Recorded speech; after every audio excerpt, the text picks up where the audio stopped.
Hello, I'm recording this in a garden in the village of Enniskerry, County Wicklow, Ireland, where I'm having a bit of a break.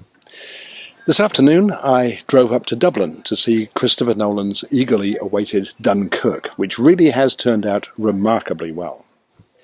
There's little historical context, just some brief opening titles, and there's little in the way of introduction to the film's major characters. In a normal film, this might be a glaring omission, but so brilliant is Nolan's technique, it seems not to matter here.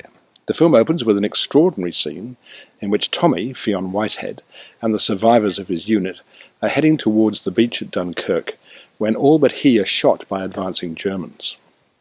The rest of the film unfolds in three sections. The Mole, the name of the pier on the beach where the 400,000 Brits and men of other Allied forces were waiting to be rescued.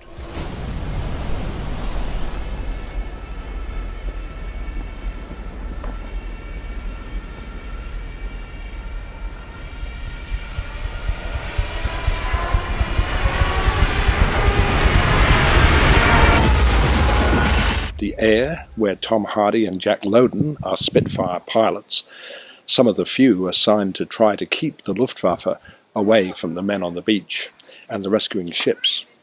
And the Sea, the third section, where civilian Mr. Dawson, Mark Rylance, his son Peter, Tom Glyn Carney, and neighbour George, Barry Coogan, are among the many who sail little boats to the rescue at great personal risk.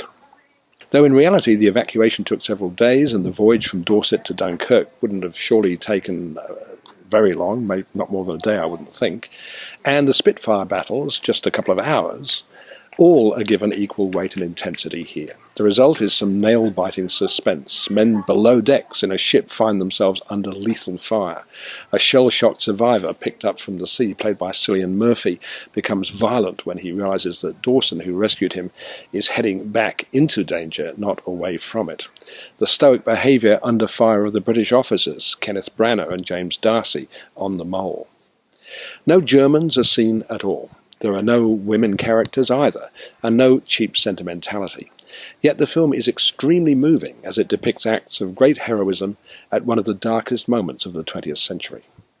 The film is magnificently made with a great soundtrack of music and effects by Hans Zimmer, one of the best scores heard on the screen in quite a while. Of the actors, I'd single out Mark Rylance, whose face expresses volumes left unsaid. But this is Christopher Nolan's achievement, and a very fine film indeed.